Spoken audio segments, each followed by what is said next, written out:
कायम अंसर साहब, सबसे पहले मैं आपको दिल की गहराइयों से मुबारकबाद पेश करता हूँ कि आपका आईआईटी में एडमिशन हो चुका है, क्योंकि आपने इतने अच्छे मार्क्स लिए हैं कि उस मार्क्स की बुनियाद पर ये कहा जा सकता है कि एडमिशन हो चुका है। मैं सबसे पहले ये पूछना चाहता हूँ आपसे कि जब आपने आईआईटी का रिज़ल्ट आया ये इंट्रेंस टेस्ट का, जैसे देखा आपने और उसमें आपको आपके परसेंटेज जो है दिखाई दिया, जिससे आपको ये अंदाज़ा हुआ कि मेरा एडमिशन होगा, उस लम्हे आपने क्या सोचा, क्या महसूस किया? बिस्मिल्लाहिर्रहमानिर्रहीम। और मैं आपका शुक्रिया अदा करता हूँ मुझे यहाँ पर बुलाने के लिए। और जब रिज़ल्ट आया था, मैं नींद में से उठकर एकदम देख रहा था, तो एकदम से वो जो मैं जो एक्सपेक्ट कर रहा था, जो मैं सोच रहा था कि मेरी जितनी आएगी उससे काफ़ी ज़्यादा बेटर रही, काफ़ी ज़्यादा अच्छी रैंक आई है, तो बहुत ज़्यादा खुशी महसूस हुई। फिर मैंने जाके अपने पेरेंट्स को बताया, मम्मी अब्बू को। अच्छा, अब ये मुझे बताइए कि आपने जो तालीमी दौर आपका रहा 12वीं तक और ये इंट्रेंस का, आपने ये कब सोच लिया था कि मुझे आईआईटी का इंजीनियर बनना है? कौन सा लम्हा था और किस एज में, किस साल में आपने तय किया था? एक्चुअली मैं 9th में भी कोचिंग करता था फाउंडेशन क्लास की, तो उसमें तो सारे ही सब्जेक्ट पढ़ते थे, क्योंकि सारे अभी कोई स्टूडेंट देख भी रहे थे, अगर किसी को ऐसा लगता है कि बाद में जाकर मेडिकली करना है या इंजीनियरिंग करना है तो या सिर्फ मैथ्स या बायोलॉजी पे फोकस करना चाहिए, तो मुझे ये बहुत गलत लगता है, क्योंकि सारे सब्जेक्ट इक्वली इंपॉर्टेंट है। जब एनटीएससी भी आया तो मुझे एसएसटी की इंपॉर्टेंस बहुत पता चली थी, जो सोशल स्टडीज़ जिसको बहुत सारे बच्चे इग्नोर करते हैं। सिमिलरली लैंग्वेज की भी इंपॉर्टेंस अपनी होती है, जो कैरेक्टर बिल्डिंग में बहुत इंपॉर्टेंट रोल अदा करती है। तो इसीलिए मुझे कि नहीं, ये नहीं इतना पता था कि साइंस स्ट्रीम में जाना है, इंजीनियरिंग करना है या मेडिकल करना है, ये नहीं पता था।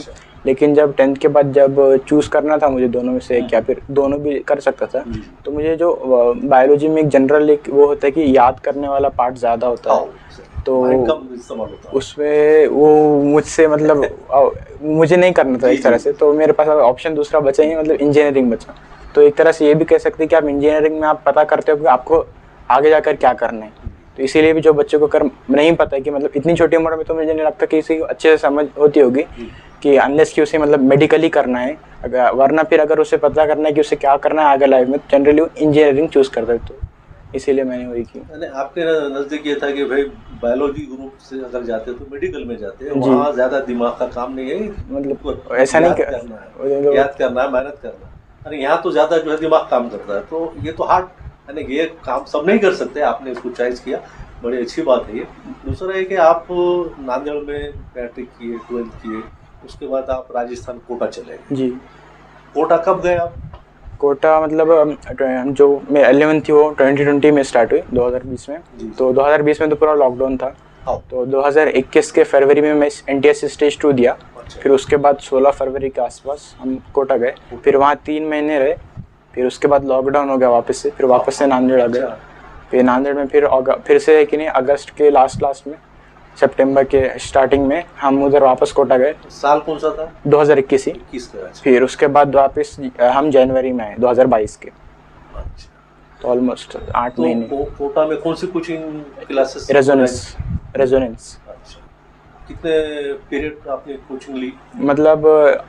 अगर हम पूरे हफ्ते का एवरेज, कभी 2-4 घंटे होती थी, कभी 5 घंटे ऐसे रहती थी, तो उसको अगर हाँ जी डेली होती थी, तो एवरेज अगर पूरे हफ्ते का पढ़ाई तो 4.5 घंटे के आसपास डेली जो कोचिंग हुई। अच्छा, वो कोचिंग क्लास में आप जब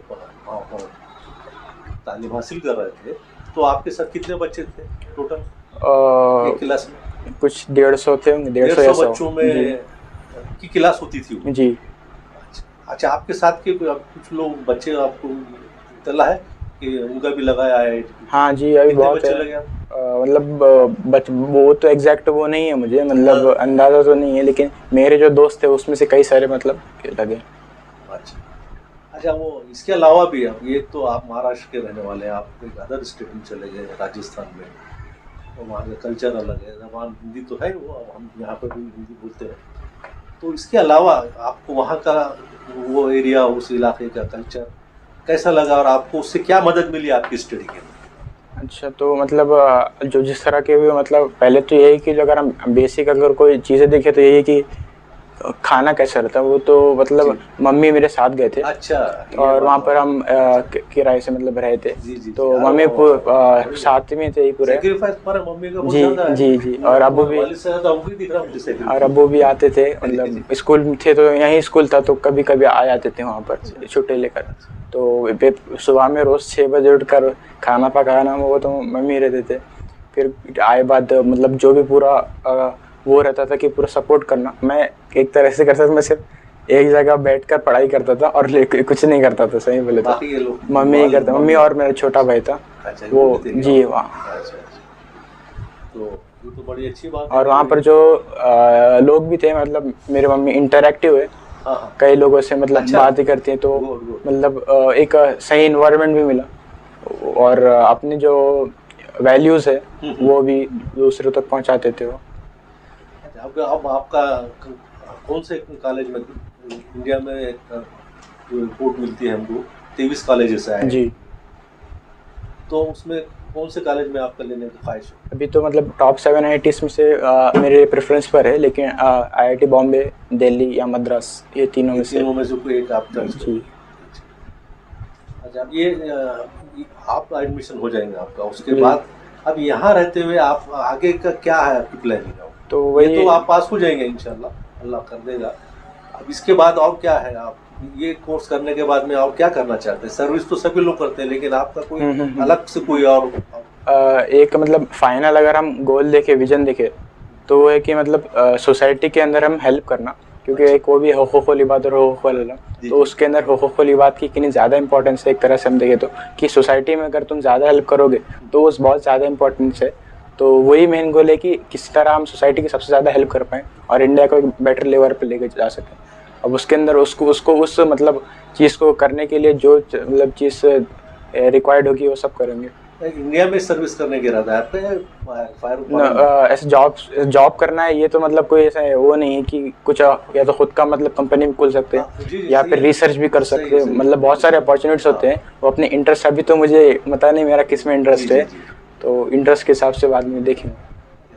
आप जिस कम्युनिटी को बिलोंग करते हैं, मुस्लिम कम्युनिटी, और आपको तो मालूम है कि मुस्लिम कम्युनिटी के अंदर एजुकेशन का परसेंटेज बहुत कम है दीगर कम्युनिटीज के मुकाबले। तो अब ये जो हमारे पास ये आमतौर पर कहा जाता है कि भाई मुसलमानों को जो है गैर मुस्लिमों के इदारे हैं या गवर्नमेंट गैर मुस्लिमों की है, तो उसको ज़्यादा जो है रिस्पॉन्स नहीं मिलता या उनके साथ नाइंसाफ़ी होती है। तो ऐसा कभी महसूस हुआ आपको आपके ये एजुकेशन में IIT के इंटरेस्ट के? नहीं, मुझे मतलब पर्सनली तो ऐसे कभी महसूस नहीं हुआ, क्योंकि मतलब अगर सिर्फ मेरा तो काम तो सिर्फ पढ़ने का था। जी। बाकी जो भी मतलब एडमिशन ये मतलब जो भी थे वो तो अब्बू करते थे, तो सब मुझे पर्सनली नहीं होते होंगे सब। हाँ मतलब बहुत सारी चीज़ें थे वो, कि अब आप कभी कास्ट सर्टिफिकेट या फिर जितने भी चीज़ें होती है डॉक्यूमेंट से वो, तो उसमें हो सकता है कि मतलब हाँ, लेकिन जब मैं मतलब पढ़ाई कर रहा था तब कभी मुझे ऐसा महसूस नहीं हुआ। और ऐसा नहीं है कि मतलब मतलब जितने भी मतलब कोचिंग इदारे हैं ये प्राइवेट होते हैं, एक बार वो उन्हें खाली नहीं होता, उन्हें सिर्फ इतना फ़र्क पड़ता है कि तुम मेहनत कर सकते हो, तुम एफर्ट लगा सकते हो, कि बस सिर्फ ये मैटर करता है। ये जो नए बच्चे हैं, नए नौजवान नस्ल है हमारे कम्युनिटी और जनरल सभी के लिए, मुस्लिम बीच के, तो उसके लिए आप अपने तजुर्बात की रोशनी में क्या मैसेज देना चाहिए? तो मतलब पहले तो ये कि लर्नर्स माइंडसेट रखो कि मुझे ये सीखना है, ये मतलब सोचो कि मुझे रिजल्ट चाहिए, क्योंकि वो मुझे नहीं लगता आप लॉन्ग रन में मतलब ज़्यादा लंबे तक भाग सकोगे। क्योंकि वो सबसे मेन चीज़, अगर मतलब किसी भी एग्ज़ाम को मतलब कोई भी आप किसी भी स्टूडेंट किसी भी लाइफ में हो, किसी भी फेज़ में हो, अगर आप स्टूडेंट हो तो कंसिस्टेंसी आपको मतलब रखनी ही पड़ेगी कि आपको अगर एक बार का आप एक नहीं कम पढ़ो लेकिन रोज़ पढ़ो, ये ज़्यादा इंपॉर्टेंट है। मतलब अगर समराइज़ करें तो एक बार का कम पढ़ो लेकिन रोज़ पढ़ो। अगर आप रोज़ के मतलब 6 घंटे एकदम 100% फोकस के साथ भी पढ़ते हो, तो रोज़ 8 घंटे करने की अगर नहीं हो रही है, मतलब कैपेसिटी नहीं है, तो एक बार का मत करो, लेकिन रोज़ करो। ऐसा नहीं कि एक दिन 10 घंटे कर रहे अगले दिन 2 घंटे हो रहा है, ये बहुत ज़्यादा मतलब एक सब बहुत ख़राब हैबिट होगी वो। और दूसरे एक तो लर्नर्स माइंडसेट हो गया, दूसरा ये कि अगर किसी एग्ज़ाम के लिए अगर हम देख रहे हैं तो एक होता है प्रिपरेशन, एक होता है और एक एग्ज़ाम होता है। तो दोनों एक ही नहीं, ऐसा भी हो सकता है कि तुम एक ही नहीं एफर्ट्स लगा रहे हो, मेहनत कर रहे हो, लेकिन तुम्हारे रिजल्ट नहीं आ रहा, आउटपुट नहीं आ रहा, तो तुम्हें अपने उसका मतलब सिर्फ ये कि है कि तो जो अपने एग्ज़ाम स्किल्स है वो तुम्हें इम्प्रूव करने पड़ेंगे।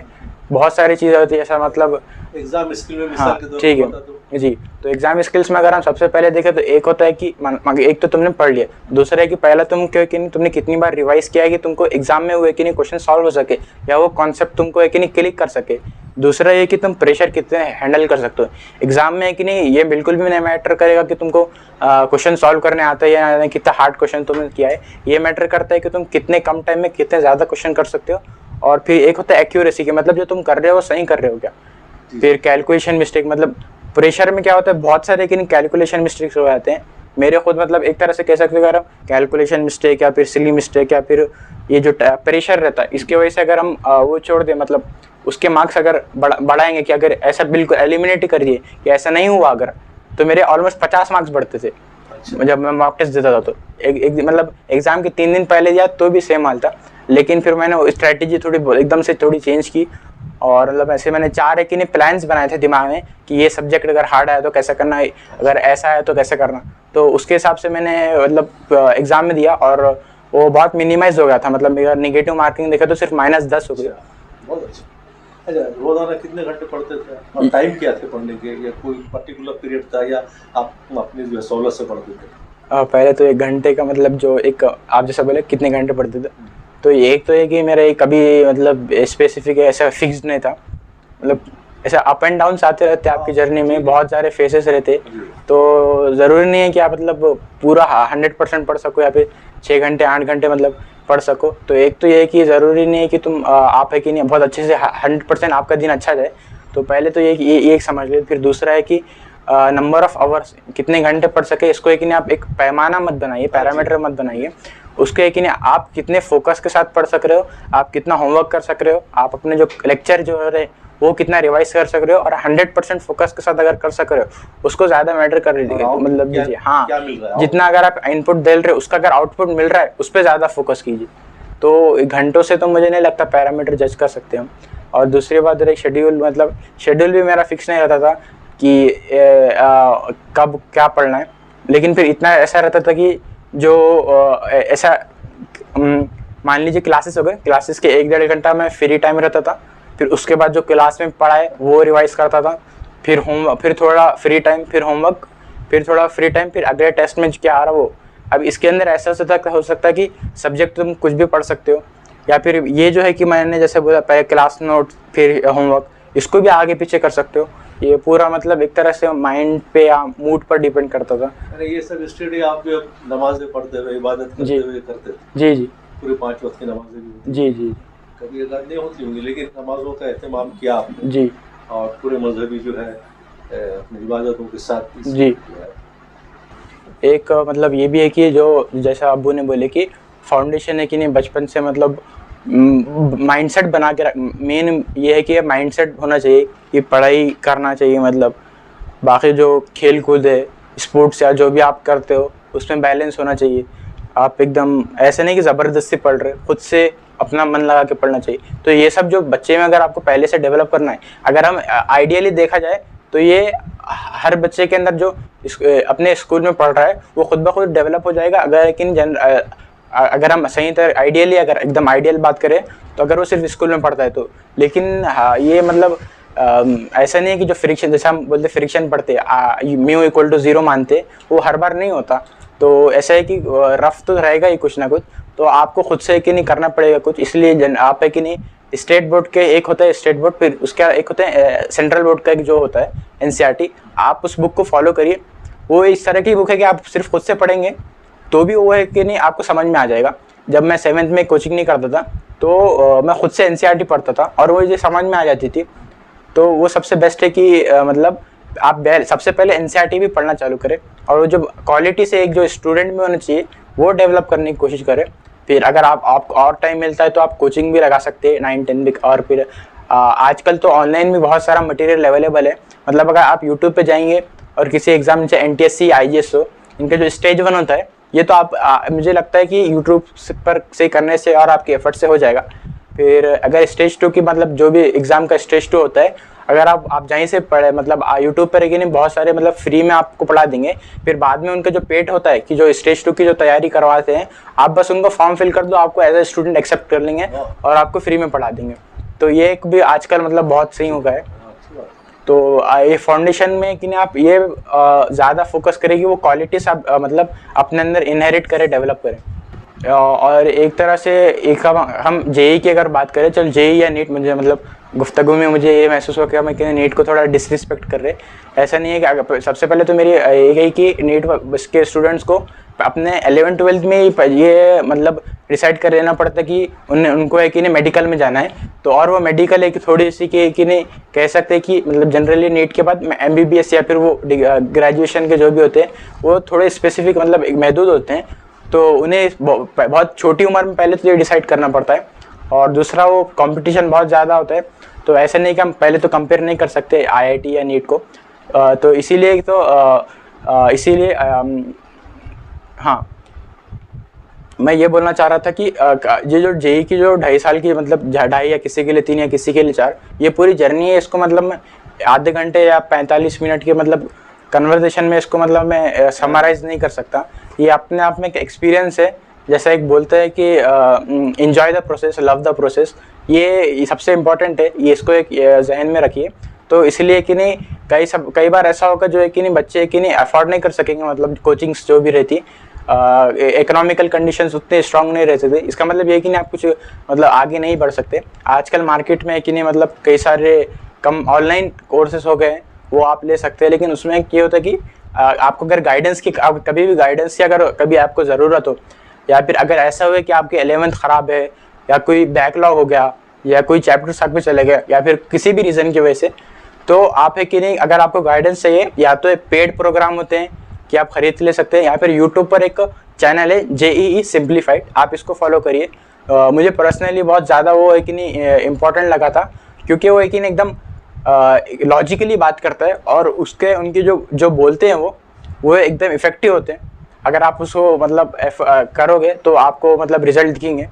तो यही मेरा सजेशन है गाइडेंस के लिए। दूसरी बात ये कि आपने एक तो जेई जर्नल है, उसमें क्या रैंक लाया आपने? 5040 और वो एडवांस के अंदर मतलब एडवांस में ही 5040 जनरल रैंक है। अच्छा। और OBC 979 है। OBC है। तो अब ये आपके तजुर्बा लोगों के सामने जा रहा है, और मैं समझता हूँ कि अंसर की जो बातें यहाँ उन्होंने की, और ख़ास तौर से तलबा के लिए, नौजवान नस्ल के लिए जो उन्होंने वो बताया है कि इस तरह से आप पढ़ सकते हैं तो आपको अचीवमेंट मिलता है, रिजल्ट आते हैं। तो मैं समझता हूँ कि उनके इस इंटरव्यू से, इस गुफ्तगू से मुस्लिम नौजवान बच्चे जो हैं बहुत कुछ हासिल करने की कोशिश। इंशाअल्लाह। मैं एक बार फिर अंसर को मुबारकबाद देता हूँ। जज़ाकल्लाह।